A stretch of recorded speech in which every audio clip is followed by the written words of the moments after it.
কয়েকটি অনিবন্ধিত দল নির্বাচন না চাইলেও গণতন্ত্রের পথ আটকাতে পারবে না। ভোট হতে হবে ডিসেম্বরের মধ্যেই, হুঁশিয়ারি বিএনপির। প্রধান উপদেষ্টার বক্তব্য নিয়ে প্রশ্ন।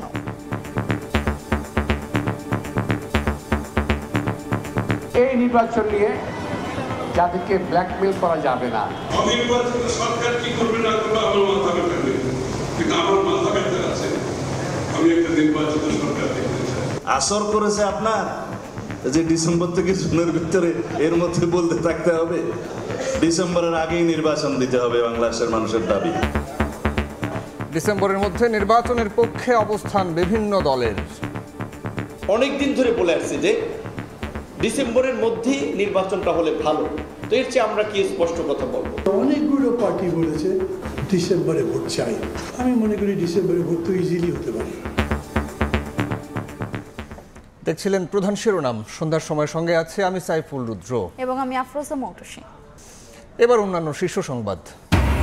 কাতারেও গোপনে করিডোর নিয়ে আলোচনা করছে সরকার, অভিযোগ আমির খসরুর। বিদেশি স্বার্থ রক্ষার চেষ্টা কিনা প্রশ্ন। দেশকে অস্থিতিশীল না করার আহ্বান। নিবন্ধন ও প্রতীক ফিরে পেতে জামায়াতে ইসলামীর করা আপিলের রায় কাল। আইনি লড়াইয়ে জয় পাওয়ার আশা দলটির আইনজীবী ও নেতাদের। জুলাই গণহত্যার মামলায় শেখ হাসিনা, সাবেক স্বরাষ্ট্রমন্ত্রী ও আইজিপির বিরুদ্ধে অভিযোগ দাখিল কাল। সরাসরি সম্প্রচার করা হবে ট্রাইব্যুনালের বিচার কাজ। টানা বৃষ্টিতে সিলেট নগরীতে জলাবদ্ধতা, নগরবাসীর ভোগান্তি চরমে। পাহাড়ি ঢলে বাড়ছে নদ নদীর পানি, দেশের উত্তর পূর্বে স্বল্পমেয়াদী বন্যার পূর্বাভাস। এবং রাজধানীর হাটগুলোয় আসছে গরু, জমে ওঠার অপেক্ষা। জেলায় জেলায় চলছে কেনাবেচা, পর্যাপ্ত মজুদ থাকায় খাতুনগঞ্জে কমেছে সব ধরনের মশলার দাম।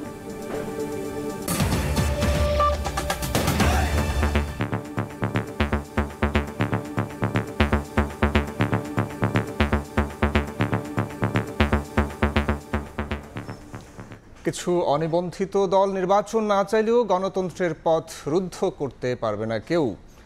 ভোট হতে হবে ডিসেম্বরের মধ্যেই, এমন হুঁশিয়ারি দিয়েছেন বিএনপি নেতারা। শুধু একটি দলই ডিসেম্বরে নির্বাচন চায়, প্রধান উপদেষ্টার এমন বক্তব্য নিয়েও প্রশ্ন তুলেছেন দলটির নেতারা। নির্বাচন নিয়ে একটি মহল জাতিকে ব্ল্যাকমেইল করছে বলেও অভিযোগ তাদের। নির্বাচনের সময় নিয়ে রাজনৈতিক দলগুলোর মতপার্থক্য দৃশ্যমান। অন্তর্বর্তী সরকারের চাওয়ার সঙ্গে রাজনীতিকদের তৈরি হচ্ছে ভিন্ন মত। ডিসেম্বরের মধ্যে নির্বাচন দাবিকে অগ্রাহ্য করা হচ্ছে বলে অভিযোগ করেছেন দলটির নেতারা। জাতীয় প্রেস ক্লাবে শহীদ রাষ্ট্রপতি জিয়াউর রহমানের ৪৪তম শাহাদাত বার্ষিকী উপলক্ষে জিয়া পরিষদের আলোচনা সভায় বিএনপির স্থায়ী কমিটির সদস্য আমির খসরু মাহমুদ চৌধুরী বলেন, অনিবন্ধিত কয়েকটি রাজনৈতিক দল নির্বাচন চায় না। অন্তর্বর্তী সরকার কি বলল তাতে কিছু যায় আসে না উল্লেখ করে বলেন, নির্বাচনের মাধ্যমে জনগণের সরকার প্রতিষ্ঠাই বিএনপির লক্ষ্য। অনির্বাচিত সরকার কি করবে না করবে আমার মাথা ব্যথা নেই, কিন্তু আমার মাথা ব্যথা আছে। আমি একটা নির্বাচিত সরকার দেখতে চাই। আমি একটা নির্বাচনের মাধ্যমে বাংলাদেশের গণতন্ত্রের পুনঃপ্রবর্তন চাই। একই দিন ডিপ্লোমা ইঞ্জিনিয়ার্স ইনস্টিটিউশন মিলনায়তনে কৃষক দলের আলোচনায় বিএনপির আরেক স্থায়ী কমিটির সদস্য সালাউদ্দিন আহমদ বলেন, যারা নির্বাচন চায় না তারা বিএনপি নেতাদের সমালোচনা করছে। ডিসেম্বরের পরে নির্বাচন আয়োজনের যুক্তি সরকারকে পরিষ্কার করার আহ্বান তার। ২রা জুন দ্বিতীয় দফায় আলোচনার জন্য ডক্টর ইউনূস বিএনপিকে আমন্ত্রণ জানিয়েছেন বলেও জানান তিনি। আগামী ২ তারিখ আবার ডেকেছে আমাদের মাননীয় প্রধান উপদেষ্টা। ভাবটা আমরা বুঝছি এরকম, আনুষ্ঠানিকতা আয়োজনের কোনো কমতি নেই, কিন্তু কাজের কোনো খবর নেই। দ্বিতীয় পর্বের আলোচনার আবার শুভ উদ্বোধন হবে। কেন উদ্বোধন কয়বার করতে হয়? এইভাবে আপনারা আমাদেরকে সংস্কারের কলা দেখাচ্ছেন। আসর করেছে আপনার যে ডিসেম্বর থেকে জুনের ভিতরে এর মধ্যে বলতে থাকতে হবে, ডিসেম্বরের আগেই নির্বাচন দিতে হবে বাংলাদেশের মানুষের দাবি। দিবসটি উপলক্ষে যাত্রাবাড়িতে গরিব দুস্থদের মাঝে খাবার বিতরণ অনুষ্ঠানে বিএনপি নেতা মির্জা আব্বাস বলেছেন, নির্বাচন নিয়ে জাতিকে ব্ল্যাকমেইল করছে একটি মহল। যারা আজকে নির্বাচনের বিপক্ষে বলছেন বলেন, অধিকার তো আছেই বলার, আপনাদের বলতে পারেন। নির্বাচনের পক্ষে বলার অধিকার আমাদের আছে, কিন্তু এই নির্বাচন নিয়ে যাদেরকে ব্ল্যাকমেইল করা যাবে না। জিয়াউর রহমানের শাহাদাত বার্ষিকী উপলক্ষে রাজধানীর বিভিন্ন স্থানে শনিবারও দুস্থদের মাঝে খাবার ও বস্ত্র বিতরণ করেছে বিএনপি এবং এর অঙ্গ সহযোগী সংগঠনের নেতারা। আহমেদ সালেহীন, সময় সংবাদ, ঢাকা। অস্বীকার করলেও করিডোর বাস্তবায়নের পথ থেকে সরে আসেনি সরকার, উল্টো কাতারে গোপনে বৈঠক করছে। এই অভিযোগ করে বিএনপি নেতা আমির খসরু মাহমুদ চৌধুরী বলেন, এই সরকারও বিদেশিদের স্বার্থ রক্ষা করছে কিনা এমন প্রশ্ন উঠেছে। ভূরাজনীতি বিষয়ক আলোচনা সভায় অন্য রাজনীতিকরা বলেন, করিডোর নিয়ে সিদ্ধান্ত নেওয়ার এখতিয়ার নেই অন্তর্বর্তী সরকারের। তারা আরও বলেন, শুধু বিএনপি নয়, ডিসেম্বরের মধ্যে নির্বাচন চায় অনেক দল। রাজধানীর সিডাপ মিলনায়তনে শনিবার বিকেলে ভূরাজনৈতিক নিরাপত্তা প্রেক্ষিত মানবিক করিডোর শীর্ষক আলোচনা সভায় যোগ দেন রাজনীতিবিদ, নিরাপত্তা বিশ্লেষক ও সুশীল সমাজের প্রতিনিধিরা। করিডোরের সাথে জাতীয় নিরাপত্তা জড়িত থাকায় এ বিষয়ে সিদ্ধান্ত নিতে রাজনৈতিক দলসহ অন্যান্য অংশীদারদের সঙ্গে সরকারকে আলোচনা করার আহ্বান জানান বিশেষজ্ঞরা। করিডোরের সঙ্গে জাতীয় নিরাপত্তা জড়িত এ ধরনের কোনো সিদ্ধান্ত এককভাবে সরকারে নেওয়া ঠিক হবে। বর্তমানে যেহেতু সংসদ নেই, তাই রাজনৈতিক দলগুলোর সঙ্গে খোলামেলাভাবে আলোচনা করে সিদ্ধান্ত নিতে হবে। হিউম্যানিটেরিয়ান করিডোর, এটার জন্য তো একটা দ্বিপাক্ষিক চুক্তির বিষয় আছে। এই চুক্তিটা কার সাথে হবে? এটা তো জানতা সব যদি আমি আরাকান আর্মিদের জন্য আমি যদি এই সুবিধাটা দেওয়ার চেষ্টা করি, তাহলে যদি তাদের সাথে চুক্তি হয়, তারা কি অথরাইজড? আপনি ইলেকশনের বিষয়ে কোনো কথাই বলেন না, আপনার কোনো স্বচ্ছতা এবং আপনি যে মানবিক করিডোরের বিষয়ে আপনি আজকে এসেছেন, আপনি under which authority you have given appointment to corridor draw? বিভিন্ন দেশে মানবিক করিডোর সামরিক করিডোরে পর্যবেসিত হয়েছে উল্লেখ করে বক্তারা বলেন, এমন বিষয়ে সিদ্ধান্ত নেওয়ার এখতিয়ার অন্তর্বর্তী সরকারের নেই। এ সময় বিচার ও সংস্কারের দোহাই দিয়ে নির্বাচন বিলম্বের সুযোগ নেই বলে মন্তব্য করেন তারা। অধিকাংশ ক্ষেত্রে মানবিক করিডোর শেষ পর্যন্ত সামরিক করিডোরে পর্যবেসিত হয়েছে। দেশের জন্য নতুন নতুন বিপদ ডেকে নিয়ে এসেছে। কত বড় একটা সিকিউরিটি ইস্যু আমাদের জন্য আমরা ইনভাইট করছি, কিন্তু বলছে যে না, আমরা কিছু করছি না, আমরা কিছু করিনি। এইটা তো আরো ডেঞ্জারাস। এই বিচারের দোহাই দিয়ে কিংবা সংস্কারের দোহাই দিয়ে এই মুহূর্তে নির্বাচনের দাবিকে উপেক্ষা করার সুযোগ নেই। করিডোর নিয়ে খেলা অব্যাহত রয়েছে অভিযোগ করে বিএনপি নেতা আমির খসরু মাহমুদ চৌধুরী বলেন, করিডোর বাস্তবায়নে কাতারে গোপনে আলোচনা করছে সরকার। শেখ হাসিনার মতো এই সরকারও অন্য দেশের স্বার্থ রক্ষা করছে কিনা এমন প্রশ্ন তোলেন তিনি। পরবর্তীতে আবার বলা হলো যে কি এটা আলোচনাই হয় নাই, হবেও না। কিন্তু আমি তো দেখতে পাচ্ছি আলোচনা অব্যাহত আছে। এই যে কাতারে যেটা আলোচনা হয়েছে এটা আমরা জানি। শেখ হাসিনা যেভাবে রাষ্ট্রের স্বার্থ জলাঞ্জলি দিয়ে, বাংলাদেশের মানুষের স্বার্থ জলাঞ্জলি দিয়ে ক্ষমতায় থাকার জন্য সব কিছুর সাথে কম্প্রোমাইজ করে সে অব্যাহতভাবে অন্যান্য রাষ্ট্রের ইন্টারেস্ট সার্ভ করতে, তাহলে আপনি কি সেদিকে কোনো দিকে যাচ্ছে নাকি? এই প্রশ্নটা তো উঠতেই পারে। নির্বাচন থেকে দৃষ্টি সরাতে করিডোর ইস্যু সামনে আনা হতে পারে বলেও মন্তব্য করেন আমির খসরু। হাসান ওয়ালি, সময় সংবাদ, ঢাকা। নিবন্ধন ও প্রতীক ফিরে পেতে জামায়াতের করা আপিলের রায় কাল। প্রধান বিচারপতির নেতৃত্বাধীন 4 সদস্যের বেঞ্চের কার্যতালিকায় 1 নম্বরে রয়েছে। আইনি লড়াইয়ে জয় পাওয়ার আশা করছেন দলটির আইনজীবী ও নেতারা। কাউসারা চৌধুরী, কুমু রিপোর্ট। 2009 সালে বাংলাদেশ জামায়াতে ইসলামের নিবন্ধন চ্যালেঞ্জ করে রিট করা হয় আদালতে। রিট দায়ের করেন তরিকত ফেডারেশনের সে সময়কার সেক্রেটারি জেনারেল সৈয়দ রেজাউল হক চাঁদপুরি, জাকের পার্টির মহাসচিব মুন্সি আব্দুল লতিফ এবং সম্মিলিত সাংস্কৃতিক জোটের প্রেসিডেন্ট মাওলানা জিয়াউল হাসান সহ 25 জন। পরবর্তীতে 2013 সালের 1 আগস্ট বিচারপতি এম ইনায়েতুর রহিম ও বিচারপতি কাজী রেজাউল হকের বেঞ্চ দলটির নিবন্ধন অবৈধ ও বাতিল ঘোষণা করে রায় দেন। সবশেষ 2018 সালের অক্টোবরে জামায়াতে ইসলামের নিবন্ধন বাতিলের প্রজ্ঞাপন জারি করে তৎকালীন নির্বাচন কমিশন। 5 আগস্ট হাসিনা সরকারের পতনের 2 মাস পর জামায়াতে ইসলামের বাতিল হওয়া নিবন্ধন ফিরে পেতে খারিজ হওয়া আপিল আবেদন পুনরুজ্জীবিত করে দেশের সর্বোচ্চ আদালতের আপিল বিভাগ। ফলে নিবন্ধন ও দলীয় প্রতীক দাঁড়িপাল্লা ফিরে পেতে জামায়াতের আইনি লড়াইয়ের পথ খুলে যায়। চলতি বছরের মার্চে নিবন্ধন ফিরে পেতে শুরু হয় আপিল শুনানি। জামায়াতের পজিশনে অনেক পলিটিক্যাল পার্টি ছিল যাদের রিভাইজড কনস্টিটিউশন জমা দেওয়া হয়েছে দেরি করে। একটা পলিটিক্যাল পার্টিকে ইলেকশন করতে প্রিভেন্ট করাটা সেটা হচ্ছে অ্যান্টি ডেমোক্রেটিক। ডেমোক্রেসি হচ্ছে আমাদের সংবিধানের একটা বেসিক পিলার, এবং আরেকটা জিনিস হচ্ছে ফ্রিডম অফ এক্সপ্রেশন, এটার ওপরই পন্থী।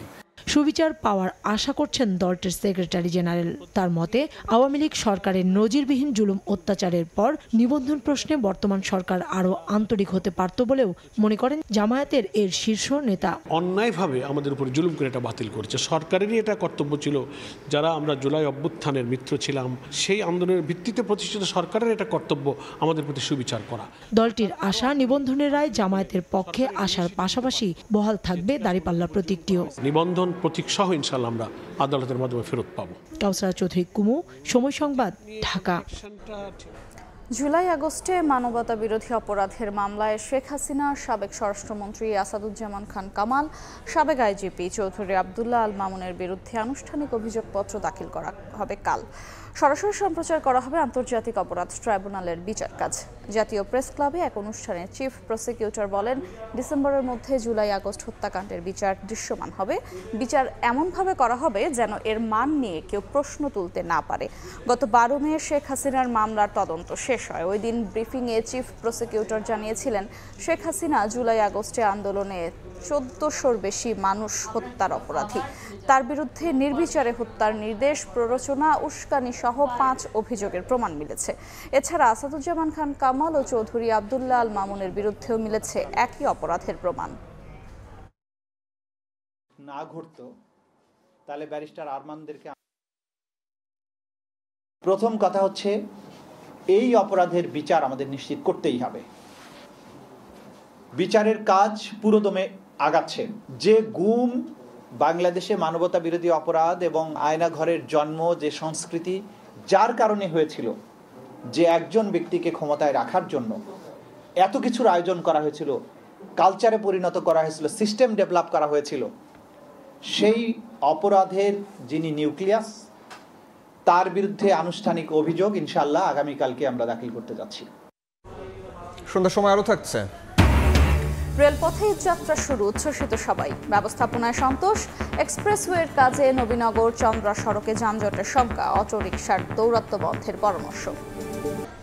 সিলেটে টানা বৃষ্টিতে তলিয়ে গেছে নগরীর নিচু এলাকা। আর এই মুহূর্তে নগরীর শাহজালাল উপশহর এলাকায় আছেন রিপোর্টার অপু বণিক। সরাসরি যাচ্ছি তার কাছে। আমরা এই মুহূর্তে রয়েছি ডি ব্লকে।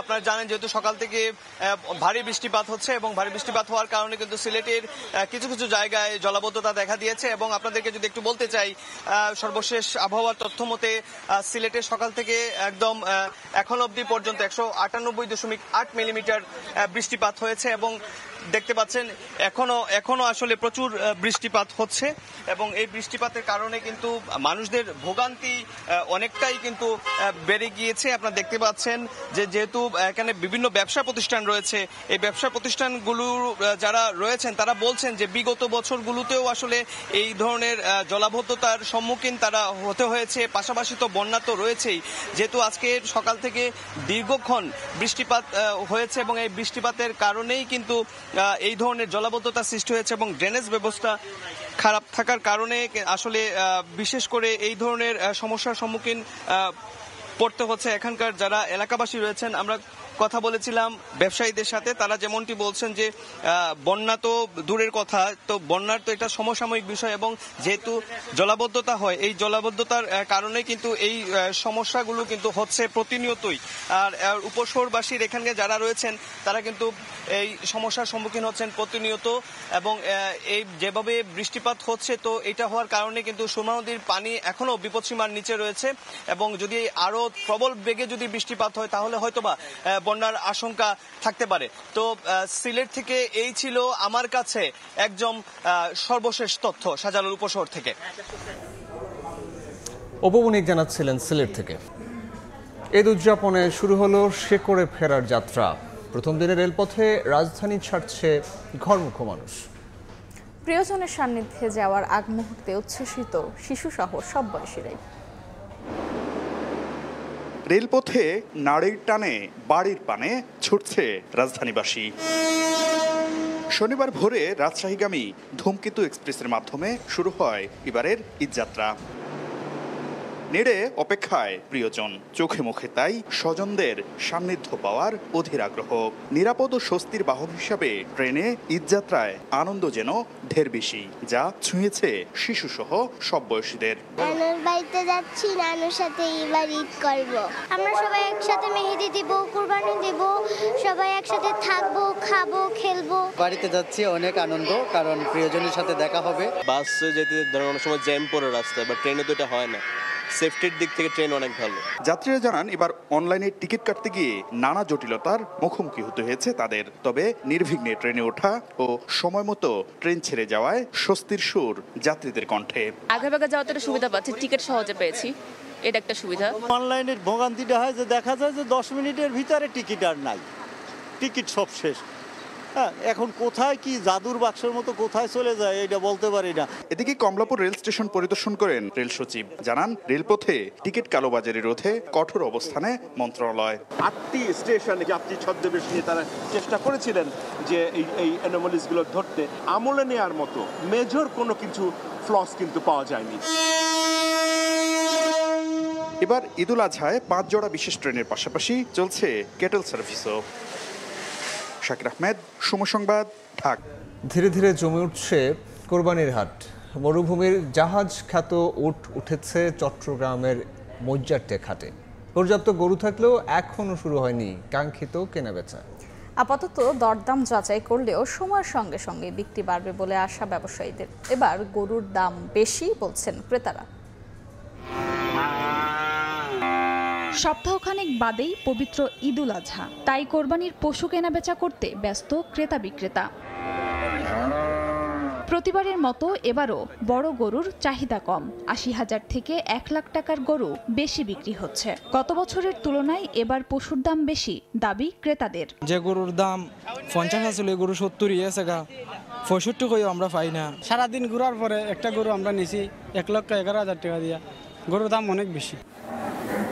ব্যবসায়ীরা বলছেন বাজারে পর্যাপ্ত গরু আসলেও দেখা নেই কাঙ্ক্ষিত ক্রেতার। তবে ঈদের ২-৩ দিন আগে বেচাকেনা বাড়বে বলে আশা বিক্রেতাদের। বেচাকেনা কম আর ক্রেতারা বসে রয়েছে, পরে এরা মানে সস্তা কেনার চেষ্টা করতেছে। 5টা গরু নিয়েছিলাম, আমি বেচছি, লাভ হইছে না। বাজারে যে অবস্থা, গরু বাইরে গেছে কিন্তু কাস্টমার নাই।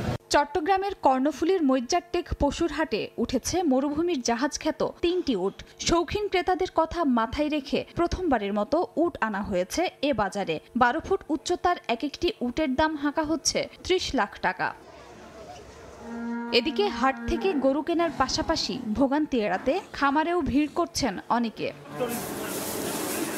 খাদিজা স্বপ্না, সময় সংবাদ। দেশের বাইরের খবর। গাজায় যুক্তরাষ্ট্রের যুদ্ধবিরতির প্রস্তাব গুরুত্বের সঙ্গে বিবেচনা করছে হামাস। উপত্যকার অন্যান্য গোষ্ঠীগুলোর সঙ্গে আলোচনা চলছে বলেও জানিয়েছে ফিলিস্তিনের স্বাধীনতাকামী সংগঠনটি। এর মধ্যেই পশ্চিম তীরে ৫,০০০ নতুন বসতি স্থাপনের ঘোষণা দিয়েছে ইসরায়েল। জর্ডান ও অন্যান্য এলাকায় এই বসতি নির্মাণ করা হবে। জাতিসংঘ ও ইউরোপীয় ইউনিয়নের উদ্বেগ সত্ত্বেও বসতি সম্প্রসারণ বন্ধের কোনো ইঙ্গিতও দেয়নি নেতানিয়াহু প্রশাসন। এদিকে গাজা পরিস্থিতিকে অগ্রহণযোগ্য বলে ইসরায়েলের উপর নিষেধাজ্ঞা জারির হুঁশিয়ারি দিয়েছেন ফরাসি। ক্রিকেটের অবনমন আর বিপিএল অব্যবস্থাপনার জন্যই বিসিবি থেকে ফারুক আহমেদকে সরানো হয়েছে। এর পেছনে দুর্নীতি কিংবা আর্থিক অনিয়মের কোনো কারণ নেই, এমন মন্তব্য করেছেন যুব ও ক্রীড়া উপদেষ্টা। ফারুক ভাইয়ের সাথেও পার্সোনালি আমি কথা বলেছি যে এটা এমন না যে কোনো দুর্নীতির প্রমাণ পাওয়া গেছে বা এই কারণে আমরা তাকে সরিয়েছি। এটা একেবারেই পারফরমেন্স বেসড। এখানে সরকারের হস্তক্ষেপের কিছু নেই। সরকার তার যতটুকু ক্ষমতা আছে, যতটুকু এখতিয়ারভুক্ত আছে, সেই বিবেচনায় হস্তক্ষেপ করেছে। দুইজন ডিরেক্টর দেওয়ার ক্ষমতা সরকারের আছে, সরকার সেখানে পরিবর্তন করেছে। সরকার প্রেসিডেন্টকে অপসারণ করেনি। প্রেসিডেন্টের অপসারণটা সেটার আফটার ইফেক্ট হিসেবে হয়েছে এবং বিসিবির কনস্টিটিউশন অনুযায়ী আরেকজন নতুন প্রেসিডেন্ট এসেছে। এবং এই বিষয়ে যে আইসিসির ব্যানের কথাও বলা হচ্ছে, অনেকে বলছেন। আমাদের আইসিসির সাথেও প্রপারলি যোগাযোগ হয়েছে এবং যিনি এখন প্রেসিডেন্ট এসেছেন তিনি নিজে আইসিসিতে দীর্ঘ সময় ধরে কাজ করে আসছেন। তো কোনো কমিউনিকেশন গ্যাপ আমাদের দিক থেকে নেই এবং আইসিসিও এটাকে সাধুবাদ জানিয়েছেন। এ পর্যায়ে শীর্ষ সংবাদ জানিয়ে দিচ্ছি আরও একবার। কয়েকটি অনিবন্ধিত দল নির্বাচন না চাইলেও গণতন্ত্রের পথ আটকাতে পারবে না। ভোট হতে হবে ডিসেম্বরের মধ্যেই, হুঁশিয়ারি বিএনপির। প্রধান উপদেষ্টার বক্তব্য নিয়ে প্রশ্ন। কাতারেও গোপনে করিডোর নিয়ে আলোচনা করেছে সরকার, অভিযোগ আমির খসরুর। বিদেশি স্বার্থ রক্ষার চেষ্টা কিনা প্রশ্ন, দেশকে অস্থিতিশীল না করার আহ্বান। এবং জুলাই গণহত্যার মামলায় শেখ হাসিনা, সাবেক স্বরাষ্ট্রমন্ত্রী ও আইজিপির বিরুদ্ধে অভিযোগ দাখিল কাল। সরাসরি সম্প্রচার করা হবে ট্রাইব্যুনালের বিচার কাজ।